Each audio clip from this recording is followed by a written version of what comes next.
Ukraine has rejected a new proposal on the future of the Donbas region, even as fighting continues across the country. Ukrainian officials say discussions between Kyiv and Moscow included the idea of a joint Russian-Ukrainian civilian administration to run a demilitarized zone in the region. But Kyiv has described the proposal as unrealistic and unacceptable.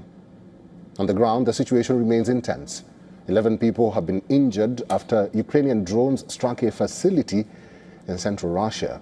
According to the state media, the site is identified as a key state-owned missile plant. Ukraine's state emergency service says one person was killed in a drone strike on the city of Kyiv. A warehouse at a civilian enterprise caught fire, with flames spreading across about 3,000 square meters. Fire crews worked overnight at several locations. Authorities say homes were destroyed, vehicles were burned, and an energy facility and local lithium were damaged. In the Odessa region, the governor says drone strikes injured 2 people and damaged civilian and energy infrastructure.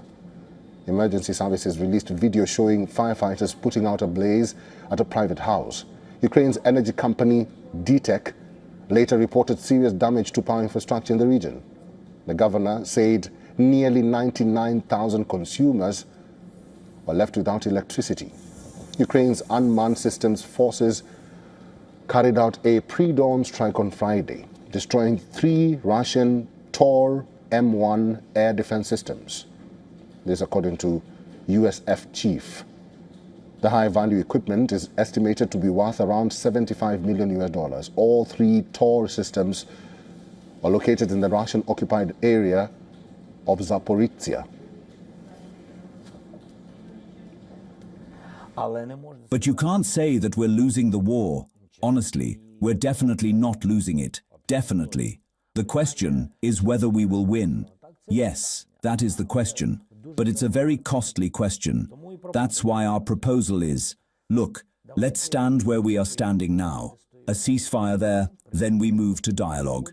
And from there, we'll see how it goes.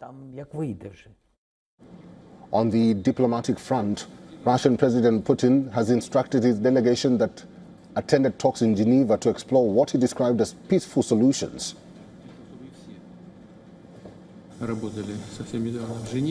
I would ask our colleagues who have just recently been working in Geneva and met with the American and Ukrainian delegations to explore peaceful solutions to what is happening here on this track.